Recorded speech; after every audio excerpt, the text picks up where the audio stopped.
How many of you put on the television on Tuesday night around 7 o'clock Eastern Time waiting for the results of the Georgia Senate runoff, and how many of you were surprised by the outcome? This is Truth to Ponder with Bob Bierman.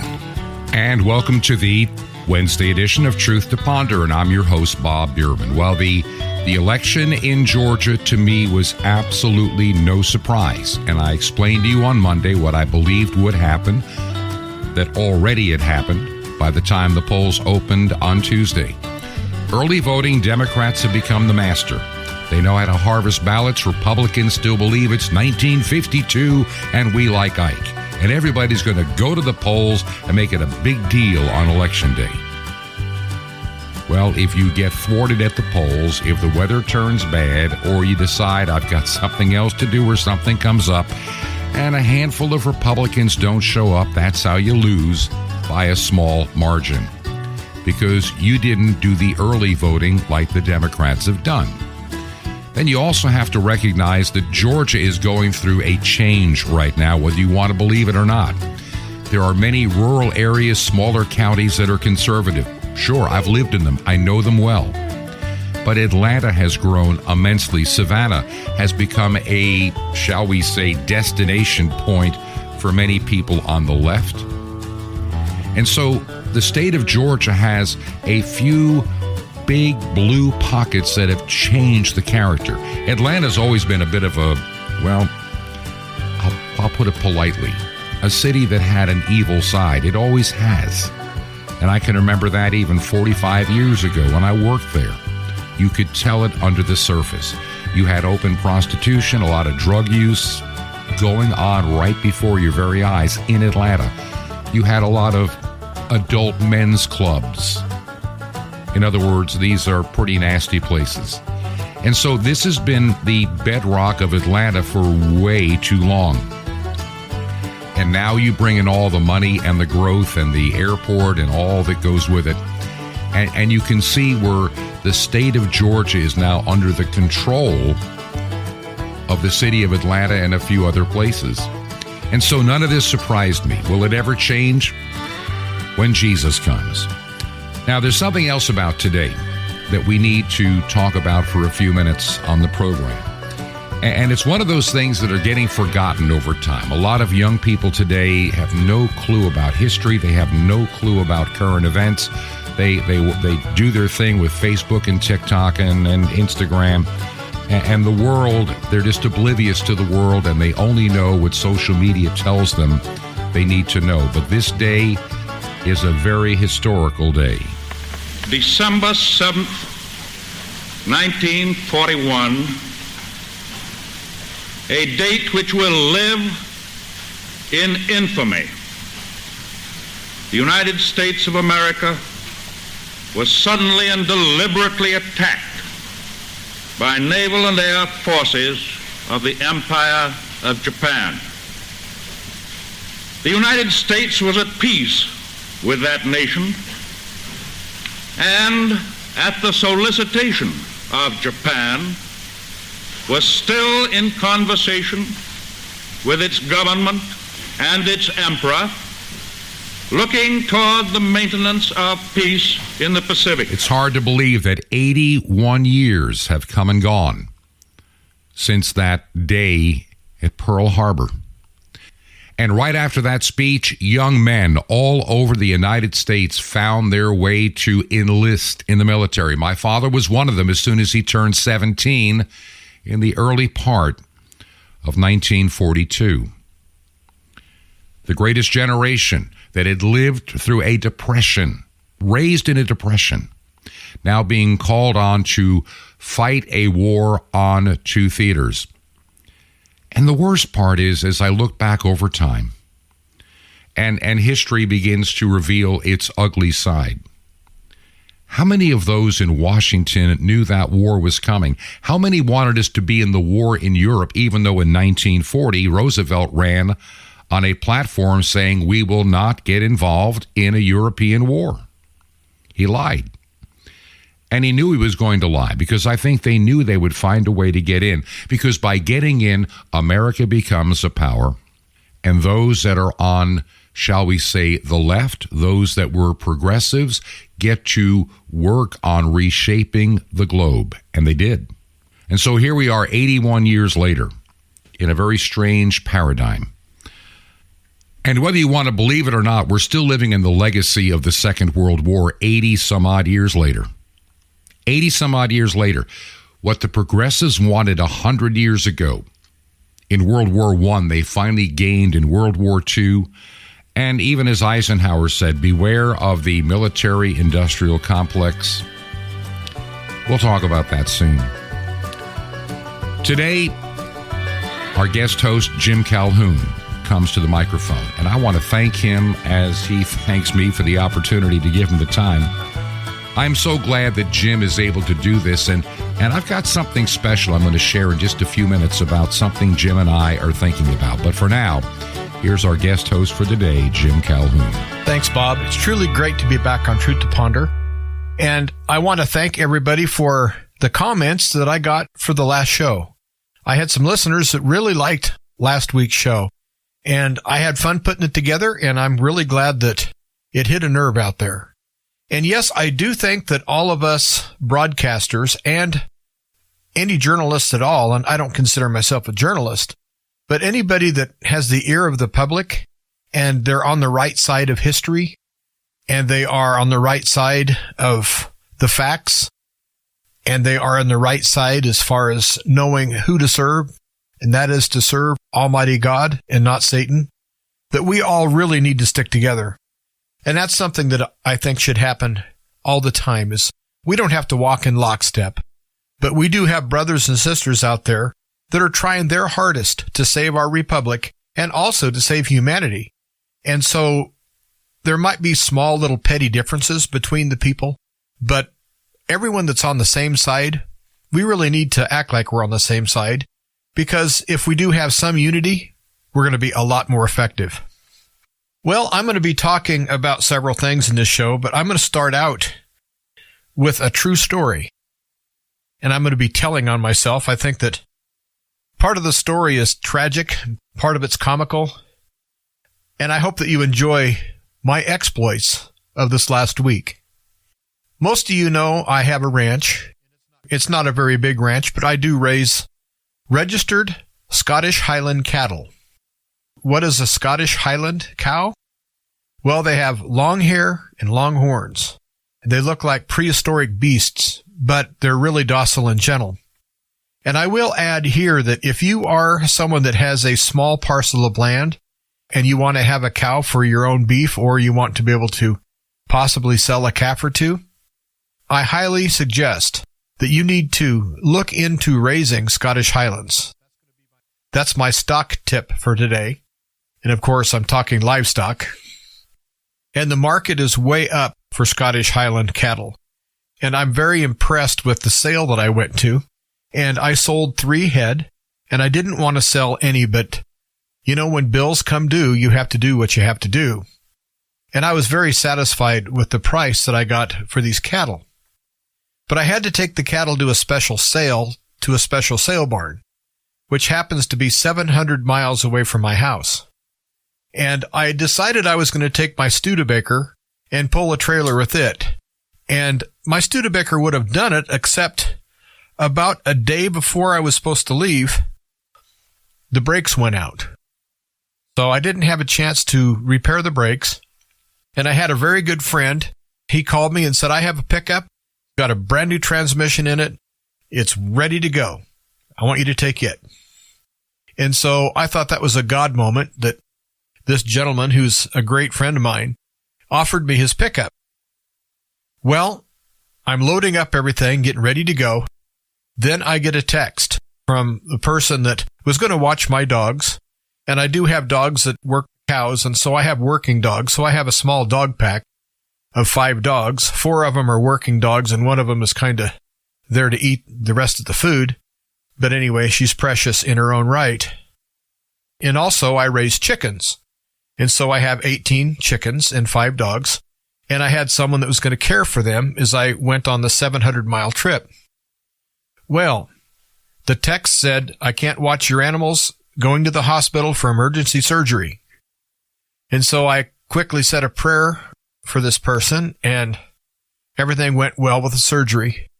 But I was basically heading out the door when I got that text.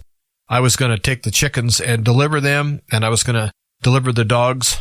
And now I had no place to go with the animals, and it was time to go. And so I loaded up 5 dogs in the pickup, and I loaded up the 18 chickens and packed them as best I could.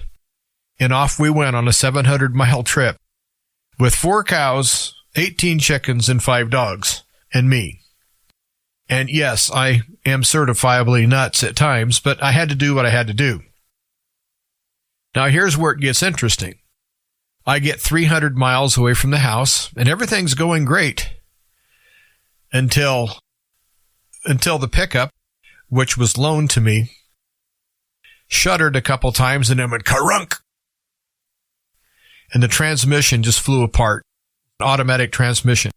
And apparently what happened was when he put the new transmission in, they did not replace the old coolant lines that go up to the coolant up by your radiator. There's where you have your coolant radiator for your transmission. Those lines were rotten apparently, and one of them burst on me. And that happened at about 2 o'clock in the morning.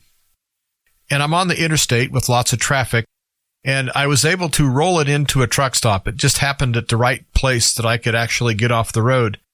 But I spent 12 hours, and so I called the gentleman, and I told him, well, I'm stranded out here with your pickup, and I told him what happened. And he's in his 70s. And so I didn't know what I was going to do, but I never lost faith. I knew that somehow God was going to get me to that sale. Well, this gentleman said, well, I have another pickup, and I'll bring it to you.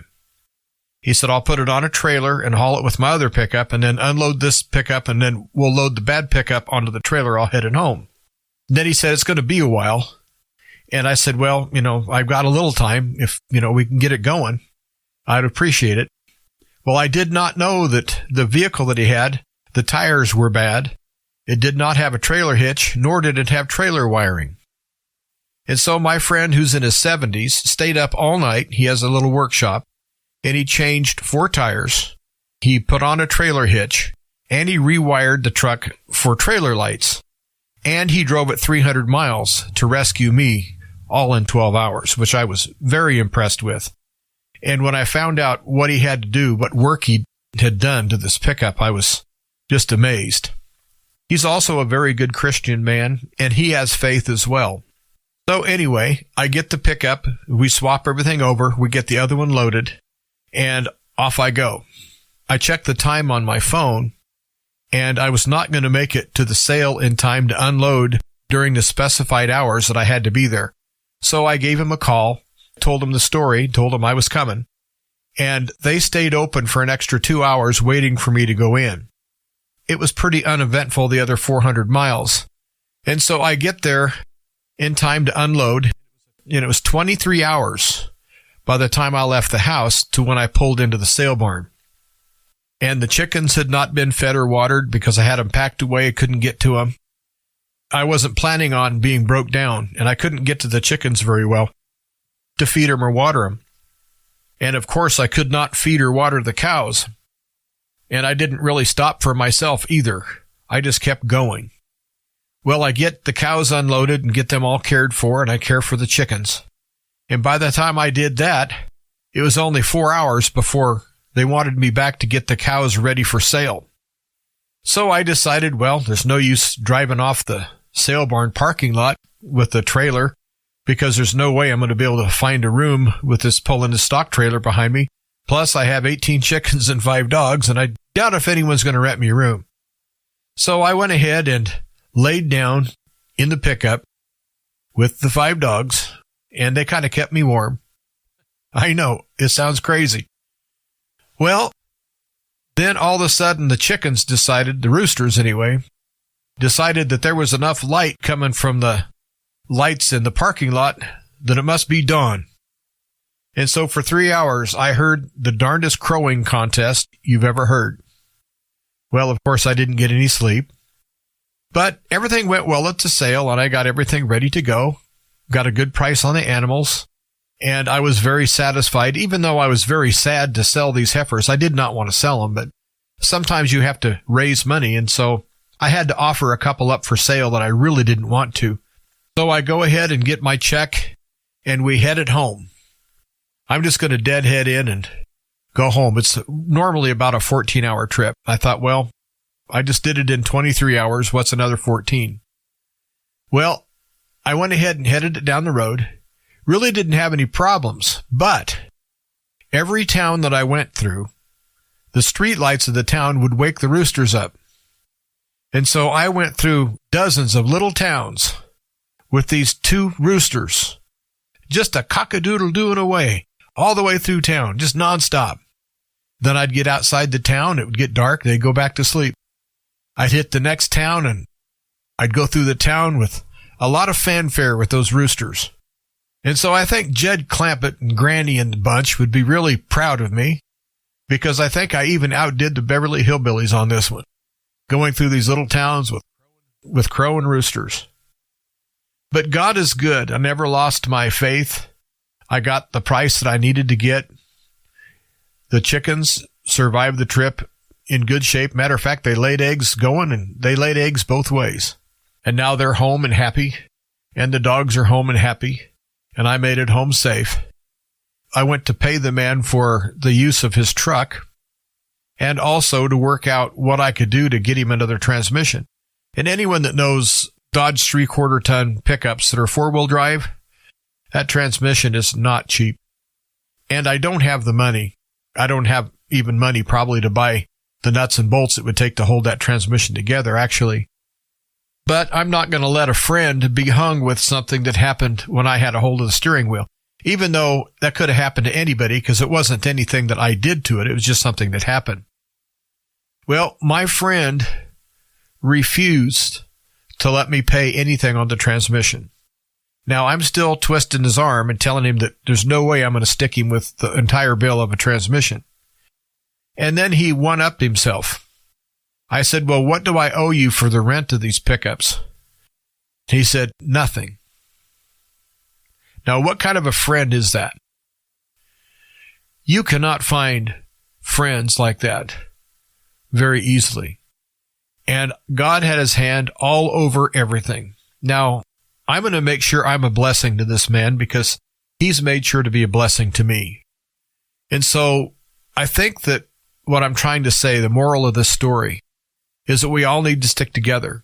We all need to watch each other's backs. And when we do that, beautiful things can happen. And when true believers don't lose their faith and just keep heading into that wind and walking in truth, walking in faith. God said that if we had faith the size of a mustard seed, we could move mountains.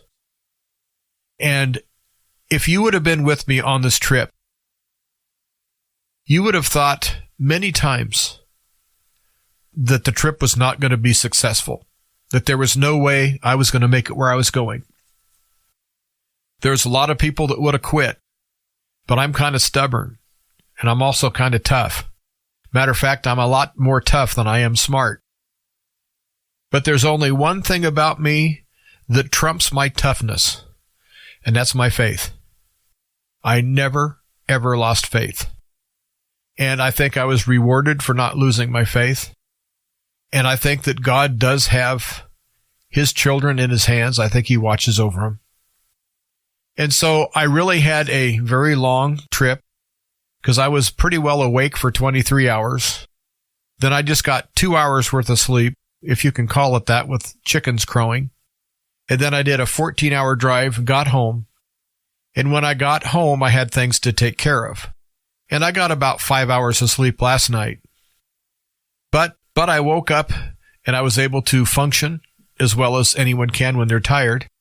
And I found out that one of the properties that I do hay on still had some hay that was left over that I didn't get picked up because if you have been listening to the show, I had COVID the whole month of October and I didn't feel good enough to go out and lift these hay bales. And all of November, I was getting ready for the sale because I halter broke the animals I took and trained them. And that takes a lot of time, especially when you're by yourself sorting cattle and working with them.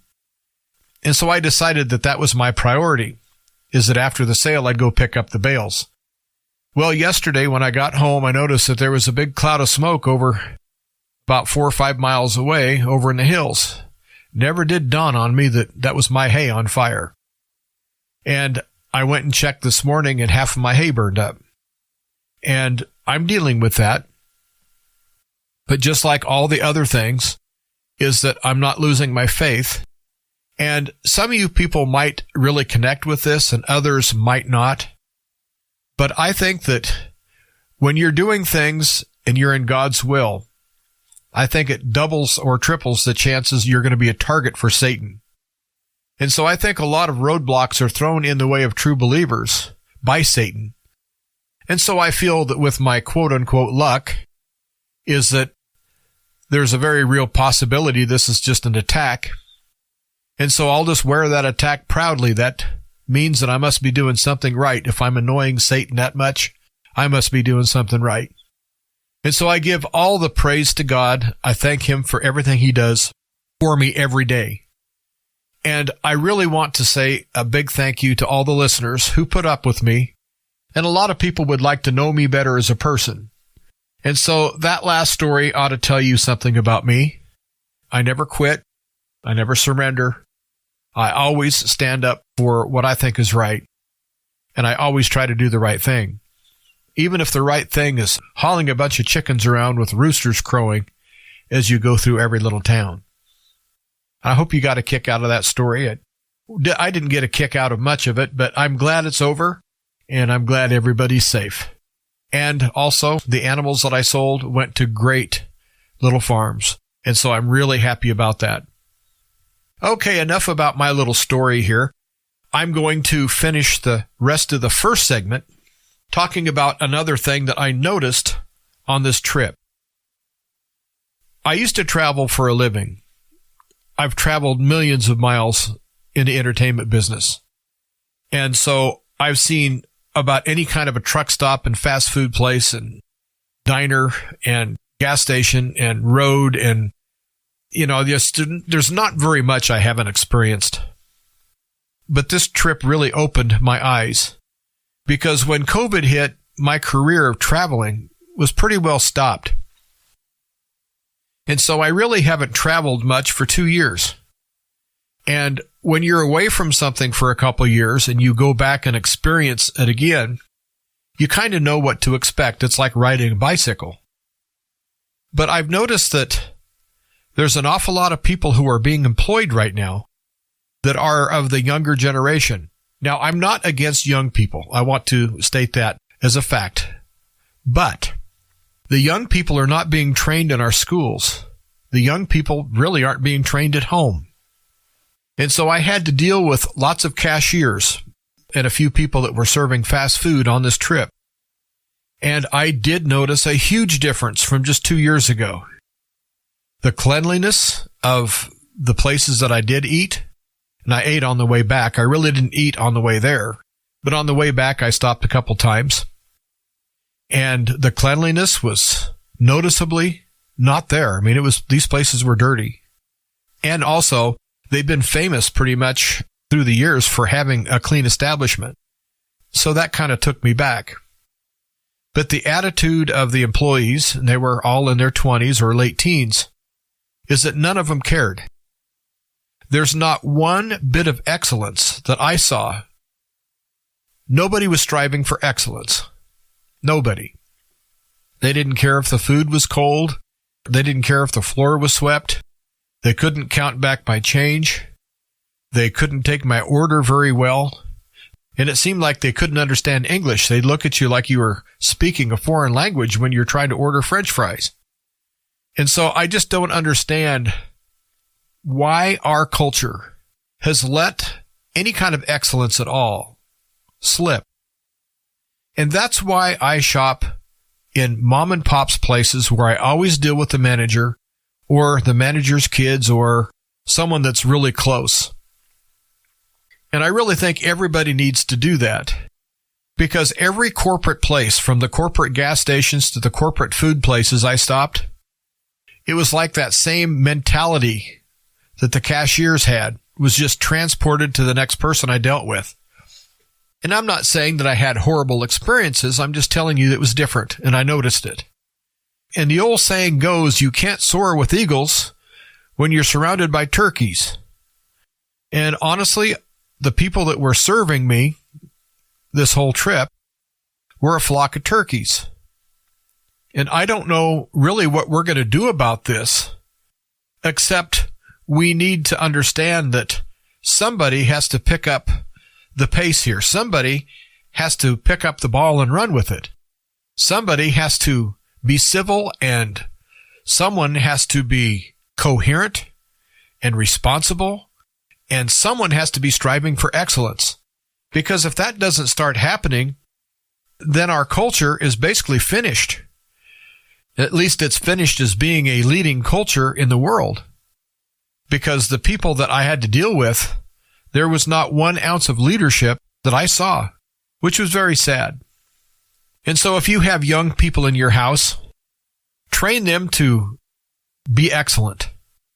Because if you do, then you're not only going to help society, but you're going to help your children. Because there's so few people out there striving for excellence at all, that anyone that strives for it, whether they achieve it or not, is going to be head and shoulders against the ones that don't care. And in a world that might be hard to get a job, or might be hard to just live your life, because who knows where this whole mess is going.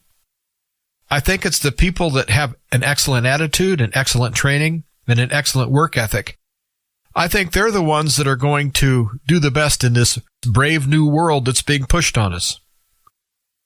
And another thing that I noticed on this trip, I'll touch on this before I go on break, is that I don't listen to corporate radio. I listen to independent broadcasters and mostly shortwave. Now, why do I do that? That's because the people on shortwave, almost all of them, have to buy their own airtime, just like I do. I don't have a sponsor. Bob Bierman does not have a sponsor. We are doing this out of our own pocket. And we're doing this because we care. We're doing this to try to be a service. And so when I listen to other broadcasters on shortwave, I know that they care. And I know that they're doing it out of their own pocket because they love this country or they love their fellow man. And so I really do believe that that's kind of a litmus test of how much you do believe in what you're saying. Because if you're willing to buy the airtime to go ahead and broadcast, then you must really think you have something to say. And you must really want to say it. And so I really do appreciate the shortwave broadcast. But on this trip, I had to stay awake, and so I would turn on AM and FM. And it was obvious to me, as someone that has not listened to corporate radio for 2 or 3 years, that too has changed. You have the leftist media who is hard selling everything. They're hard selling the fact that illegitimate Joe is a good president. They're hard selling the fact that Ukraine is great and Russia's bad. And they're hard selling everything. And what I mean by hard selling is they're pushing it, religiously pushing it. But I noticed that the so-called conservative mainstream media, and I'll let you figure out who that is, they're selling the same message, only they're using soft sell. And so it doesn't matter who you listen to on the mainstream media. You're either going to have it shoved down your throat, or you're going to have somebody try to sneak it down your throat, very subtly and gently. But either way, you're being spoon-fed the same propaganda and the same information. And so I just had to shut the radio off and drive in silence. Because once you experience people who are telling the truth and people that have a passion for what they do, these corporate broadcasters just come off as plastic bananas. And I don't want to waste my time listening to a bunch of plastic bananas. And on the other side of the break, I'll be right back. And Jim, we'll be right back after we do take this break, but I want to take just a moment to share an idea that I've had, and I'm talking with Jim, and we haven't made any decisions on this, but I'd like to reach out to you, my audience, to get your input. A number of you have enjoyed having Jim on the program, every Wednesday. And it's been a great help to me in saving me some time. There's so much that I'm trying to deal with, as many of you know, between ministry and some health issues that they're resolving, but still, it can wear me out. And some days, the program is much harder to do than others. I know that even on Tuesday, it was a difficult time to get the program done. I was worn out and just not having a good day. And I thought, and I reached out to Jim, and he's thinking about it, and if we can make it work technically because of our unique situations, would it be okay with you if occasionally I had Jim along with me and we could be connected and do a program together to discuss many of the issues of the day? This is something that I have in the back of my mind. To maybe once a week, I don't know what day it would be. Maybe we could do it for a Thursday or something and produce the program and talk about issues that are important to you. Maybe you could write us and give us some ideas and suggestions for a program or a topic to discuss, and we can do it. There may even be ways to eventually have Jim and myself even interview a guest. I'm working on all of that. Those are things that I'm thinking are important. What also is important is keeping this radio program going. And tomorrow I'm going to spend a little bit of time discussing shortwave radio as the backup plan for many of us that are doing radio programs like this. Many ministries that built their ministry on shortwave have abandoned it. They've just walked away and they think they can just hop back on any old time. And that may not be true. I'm always keeping a plan in mind for the future in the event the plug gets pulled on the internet, and that can happen. If you believe in this ministry, we could use your financial support. I'd like to get more airtime because that's where many people find us. And our mailing address, by the way, you can support us from our website, which is truth2ponder.com. Make a check payable to Ancient Word Radio. That's Ancient Word Radio. Mailing address is Post Office Box 510, P.O. Box 510. And the city is Chilhowie, Chilhowie, Chilhowie, Virginia. And the zip code is 24319. That's 24319. This is Truth to Ponder with Bob Bierman. Better than demons coming up. Shalom Aleichem. This is the nice Jewish boy, Jonathan Cahn, your Jewish connection, bringing you the riches of your Jewish roots in Jesus. Now get your pen out as fast as you can so you don't miss out on receiving your special free gift you're going to get and love in a moment. In the gospel, it says he commanded even the unclean spirits and they obeyed him. The disciples saw Messiah cast out unclean spirits. They saw that even the demons obeyed Messiah. Imagine that. See, that makes a lot of demons more responsive to the Lord than a lot of believers. Believers are always hearing God's word, always hearing his commands, and very often not doing a thing about it. But the demons heard his command once, and immediately they obeyed. It almost seemed to this they'd make better believers than many believers. The point is, if even the demons who are enemies of God obey him, how much more must we who are friends of God, children of God, obey him? See, most believers struggle with obeying the Lord. We argue with him. We delay obeying him. We ignore him. We put it off, doing what we know is his will. We justify our not obeying him. But the demons obey him instantly, without a long struggle. And if they obey him without delaying, without ignoring, without putting off, without rationalizing, how much more must we? You know, God is calling you to something. He's telling you to do something. The Spirit is prompting you to something. But to not do it, if you're not doing it, why? You're only hurting yourself. You're hindering your own life. The demons don't get any blessing in obeying him, but you do. Just do what he says. Go where he leads, trust and obey. There's no other way to be happy in Yeshua, Jesus, than to trust and obey. And beyond that, we have a much better witness in our obedience to the Lord than demons. Now, how'd you like to receive special daily meditations and teachings with the riches of your Jewish roots in Jesus to give you victory for every day of your week, updates on Israel prophecy, and a free subscription to Sapphires, the incredible Mystery of the Temple Doors on CD, all free. You'll love it. How do you get all this? Just remember Jesus' real Hebrew name, Yeshua, and you dial it. To get your free gifts, just call 1-800-YESHUA-1. You will be blessed, but call now, 1-800-YESHUA-1. I invite you to join me in the Great Commission to bring salvation back to the Jewish people and reach millions of unreached peoples around the world on 5 continents. Just call 1-800-YESHUA-1. You will be blessed. But this is the farthest way. Imagine impacting the world like no other way. The greatest way your life can touch the world, blanketing the earth with salvation through shortwave radio. Just call 1-800-YES-HUA1. You can be part. Or write me direct at The Nice Jewish Boy, Box 1111, Lodi, Lodi, New Jersey, 07644. It's The Nice Jewish Boy. It's Box 1111, Lodi, Lodi, New Jersey, 07644. Until next time, this is Jonathan Kahn saying, Shalom Aleichem. Do what he says, my friend. Just do it. Peace be to you in Messiah, Adon Adonim, the Lord of Lords.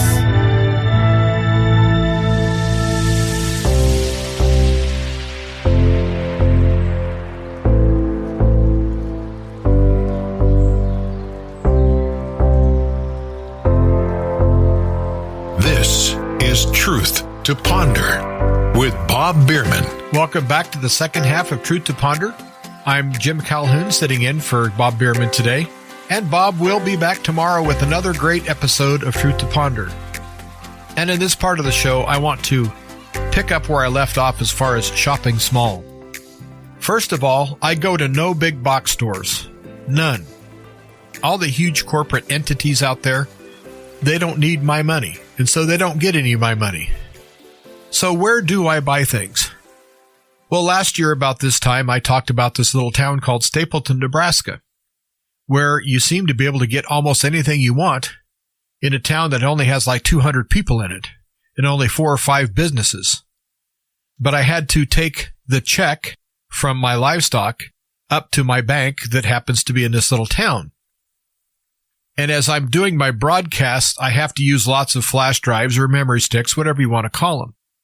And I have several that are full. And in the town that I'm close to that has about 24,000 people, the only place I can find a flash drive is in one of the big box stores. And I don't do business with big box stores. And so I was in the little town of Stapleton, so I went into the print shop. The print shop has a beautiful little shopping area up front. It's very small, but the gifts are very nice and the prices are just awesome. And she had some very nice handcrafted leather billfolds that were full size for only $10 a piece. I mean, her prices are great. So I decided to ask, do you have any memory sticks? She said, how many do you need? I said, well, I'd take 2 of them.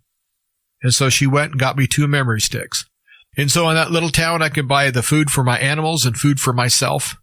And so I asked her about other office supplies, and she said, anything you need, just ask me and I'll get it for you, and it'll be sitting here waiting for you.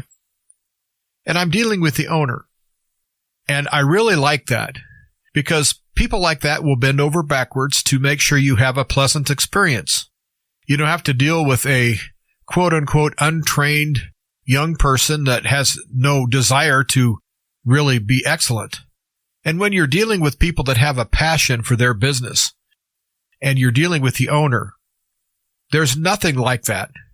And so while you're going out to do your Christmas shopping, please experience shopping small.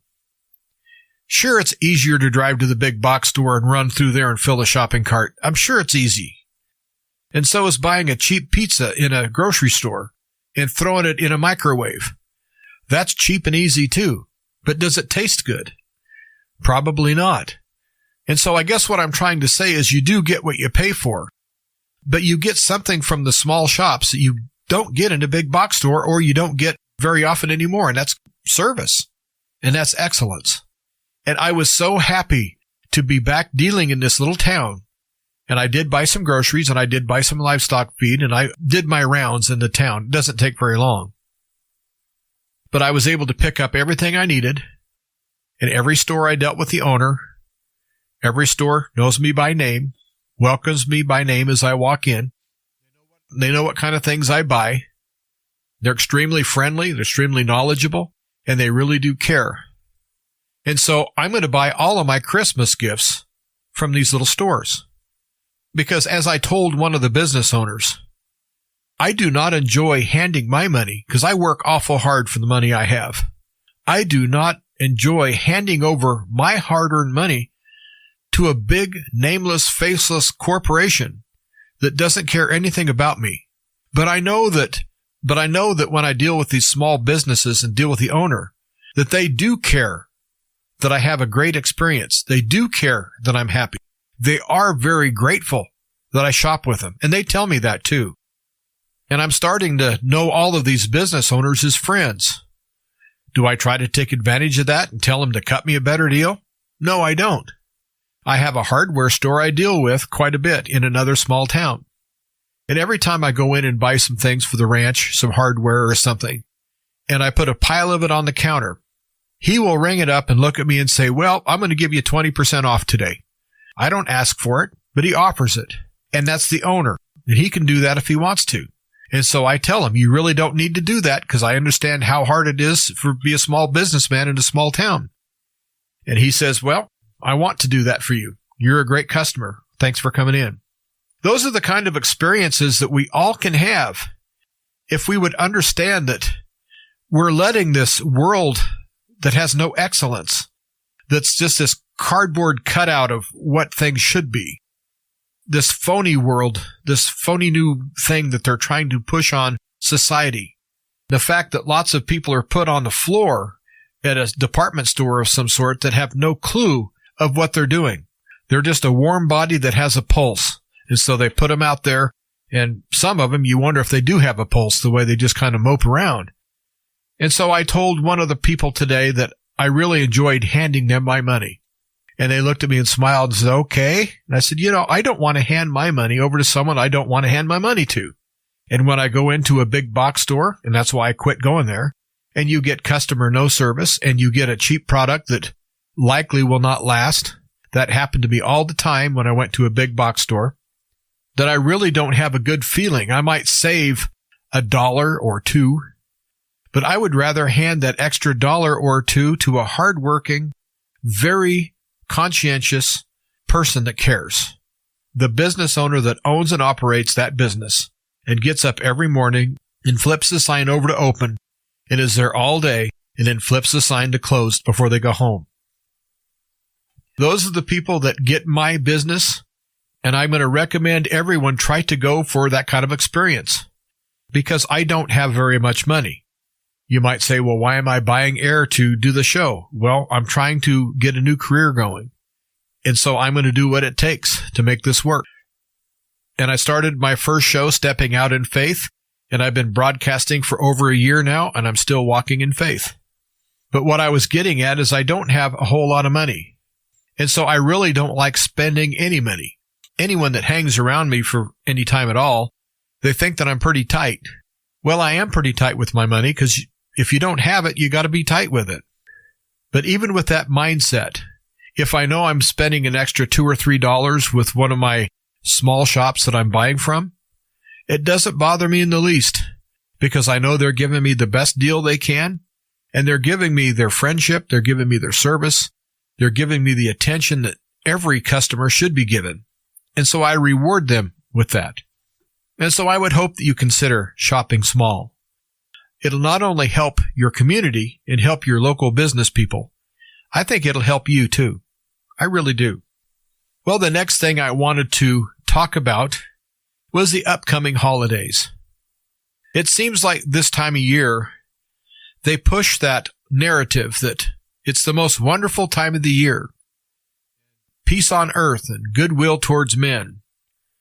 And there's a segment of people out there that they've either had bad experiences on Christmas or other holidays, or they live alone, or they just for some reason don't care for the holiday season. Well, there happens to be, I believe, millions that fit that category. Some people are just burned out on the whole thing. They're burned out on the commercialism. They're burned out on the Santa Claus and the elves and flying reindeer and all the other things that they push and push and push. And then you're told you have to be happy, the happy time of the year. And anyone that is prone to depression or someone that's melancholy, and that happens to be how they're geared towards, they're wired kind of internally to be sort of melancholy. And there are quite a few people like that.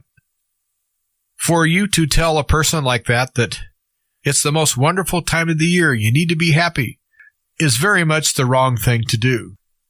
Because lots of people truly are turned off by the whole experience. And we can debate when Christ was born, and I happen to think he was not born on December 25th. especially since the calendars have been changed several times. And I really do believe there's God's calendar and there's man's calendar. And we're celebrating the birth of Jesus on man's calendar, not on God's calendar. That's my opinion. And so to me, December 25th is not a date that I 100% say Jesus was born on that day. But it is a day that is a memorial or supposedly commemorates the birth of Christ. And I think that is a good thing. But more than his birth, I think that we should celebrate not only his death, but his resurrection. Because he wasn't put on this earth to be born. He was born to be on this earth to die. And he was born to die for you and to die for me. And so I think that there needs to be a lot of reverence. And if you want to celebrate Christmas, that's a personal thing to do, whether you want to or not. But you need to always remember the sacrifice that Jesus made for you and for me and for all of mankind. And to celebrate a baby in a manger, that's okay if you want to do that. But I would rather celebrate a risen king. I really would. And so to me, giving thanks to God for all he's done and thanking God for sending us his only begotten son is something that I think fits what my feelings of Christmas are, more than celebrating a baby being born. And I really want to stress here, I'm not telling you how to celebrate Christmas. I'm not doing that at all. I'm telling you how I celebrate Christmas and my feelings. But I do know there's lots of people who are burned out on the commercialism of Christmas. And if you're one of those, maybe you can celebrate Christmas, but celebrate it in a different way. Celebrate the risen King, the Lord Jesus. Celebrate Jesus for what he's doing right now at the right hand of God, interceding for all of us sinners. Everything that's going on in heaven is miraculous, 24 hours a day, 7 days a week. And there are places we can put our focus on, and we can focus on that. So we can walk past all the fat guys with red suits and beards and not let that interfere with what we truly feel towards Jesus Christ and what he has done for his people. Now, I personally do not do a whole lot for Christmas because family lives so far away, and with animals, I just can't travel. And also, I heat with wood, and I didn't add this at the first of the show because I didn't want to pile it on, but I have to add here that I was gone for 3 days. I came back to frozen water pipes because I heat with wood, and I had nobody here to throw wood on the fire, and I knew that might happen, and so I've still got to thaw water pipes out. But if you live like I do, that kind of comes to the territory. I could have lit some sort of a burner. I could have done something to keep my pipes warm, but I didn't want to risk anything happening when I was gone. So I'd much rather have them freeze than the house burn down. And so I even shut my power off in the house before I left, and so I would not come home to a disaster. And so what I'm trying to say is it's very hard for me to travel any time of the year, but winter especially very hard to do. And family doesn't head my way because why come all this way for one person where everywhere else has multiple people that are family members at that other destination? So I get it. I understand it. But it gives me time to reflect of what Christmas means to me and not what I'm told it needs to be. I'm told that I need to go out and spend lots of money and go into debt. I'm told that I'm supposed to revel in Santa Claus and all the other things that are pagan in origin or just not scriptural or however you want to say it. And so instead of letting some of these things get me down, which I don't get depressed very often. Matter of fact, I don't think I ever truly get depressed. I will get the blues once in a while, but I don't hold on to them very long at all because I have better things to do.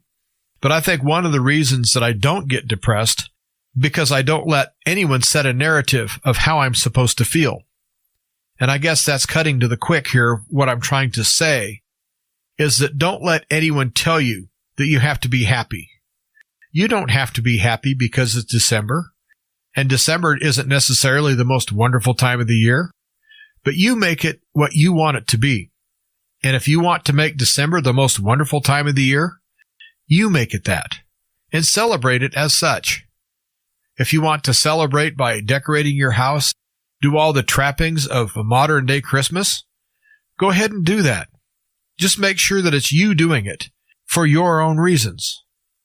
We have so many things in this world that are out of control. And so the least we can do is control our lives and not let anyone try to talk us into being who we're not, or trying to tell us that we have to be happy or we have to be sad or we have to be this. Just be yourself. God made you for who you are.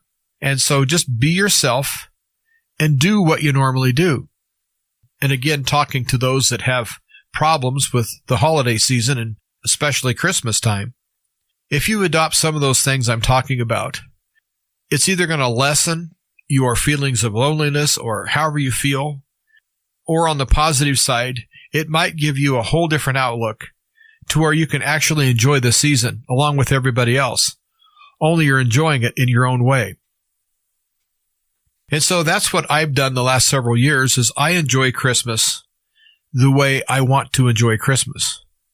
And I want to acknowledge the birth of our Savior, but I want to also acknowledge the reason why Jesus was born in the first place and the sacrifices that Jesus made for all of mankind, and to celebrate the results of Jesus' actions here on this earth. And one more thing I want to touch on, and I guess it's one word. It's unity. I said last show that I feel that the other side, which I think is satanic, is trying to divide people, the old divide and conquer routine.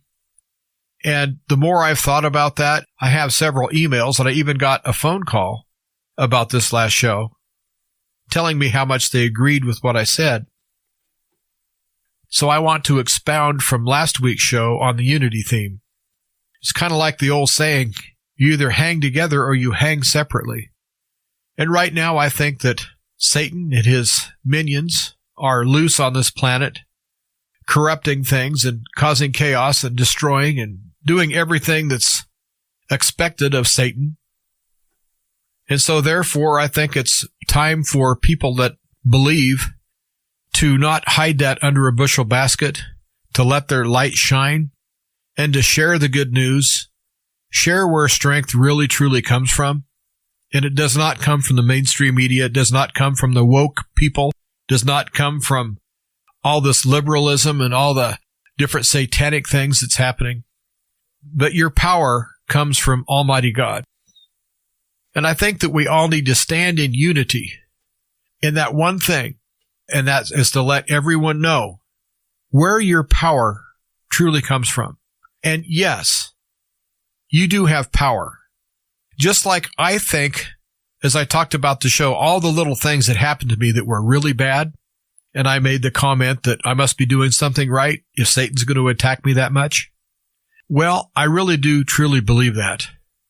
And so I think that if you stand up for your principles and stand up for your God and show unity with fellow believers, yes, I think that you can expect some rough going as far as Satan coming against you in your life.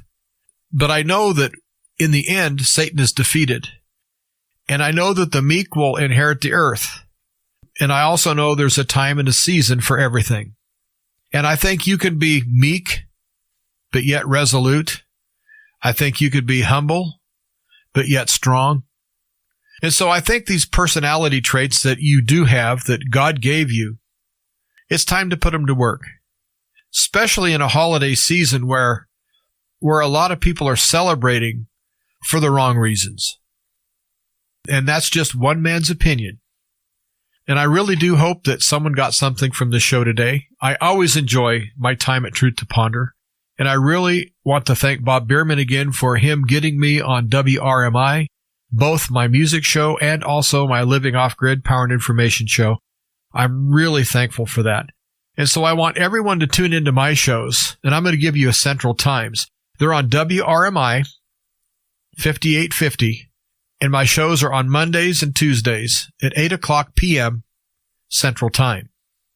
And so for you shortwave listeners out there, if you want to catch either one of my shows or both, please do. Again, 5850 WRMI, Mondays and Tuesdays at 8 o'clock. And if you enjoy Truth to Ponder and you get something from Bob's message and also mine, I would ask that you consider donating to Truth to Ponder because, as I stated earlier, these shows are all listener supported. And you can donate online by going to Bob's website, which is truth2ponder.com. Go to the support tab and click on that. And it'll lead you through the steps you have to do to electronically donate to this show. Or you can donate with regular mail, and you can send in a check or money order, and you would write the check out to Ancient Word Radio. Ancient Word Radio. And you would mail to Truth to Ponder, P.O. Box 510. P.O. Box 510, Chilhowie, Chilhowie, Chilhowie, Virginia. And the zip code is 24319. And your support is greatly appreciated. Well, again, thanks for listening. And until next time, stay strong, stay safe, stay focused, keep your powder dry, but most important of all, replace fear with faith. And thank you so much, Jim. And once again, while we have just a couple of moments here before the program does come to a complete finish, I want to share just a couple of additional thoughts with you about the direction of this program, some things that are on my heart and my mind. Number one, first, before I forget, a thank you for the many of you that have already emailed suggestions about shortwave radio. What kind of radios are worth getting? What radios will work for you? What features should they need? And that's something I'm going to try to put together, a program with some ham radio guys that I know that I really think the world of, who can make those kind of suggestions so you can have a radio to pick up these signals. And I'm going to give you my opinions about what shortwave radio can and cannot be. Right now, for the most part, I'll admit, shortwave radio has some international broadcast. A lot of things from Islamic countries and China pretty much dominate most of what you hear. And there's some private broadcasters with religious programming of various stripes. You have stations that broker airtime, like the ones that we are on, and we buy the time so we can be heard. And it's reasonable, but it's still expensive. But I believe that it's been a way that people have discovered Truth to Ponder. Many listeners will tell me that I found you on shortwave radio, now they're listening as a podcast, and I'm glad that they can hear it that way. But the day could come, and I really believe firmly, as I look at this world and I look at the direction, I look at the idea of misinformation, we need all these international agencies to stop and silence misinformation. And the internet will be the first tool that will be used to be controlled. And so that's why I am so deeply concerned to always have this other method of reaching people and reaching more people, even if for the time being they get moved to the podcast, great. But I always want you to know there's a way to continue to hear the program. So we'll talk about shortwave radios probably tomorrow. Some other things that I really believe you need to understand. The world is not what it appears even among conservatives. And I think there's some things that we need to begin to expose. Once again, you can support us from the website, truth2ponder.com, truth2ponder.com. You can find our mailing address there, and we thank you in advance for all of your support. This has been Truth to Ponder with Bob Bierman. To find out more, visit our website, truth2ponder.com. That's truth2ponder.com. Truth to Ponder, shining the light of truth in a darkening world.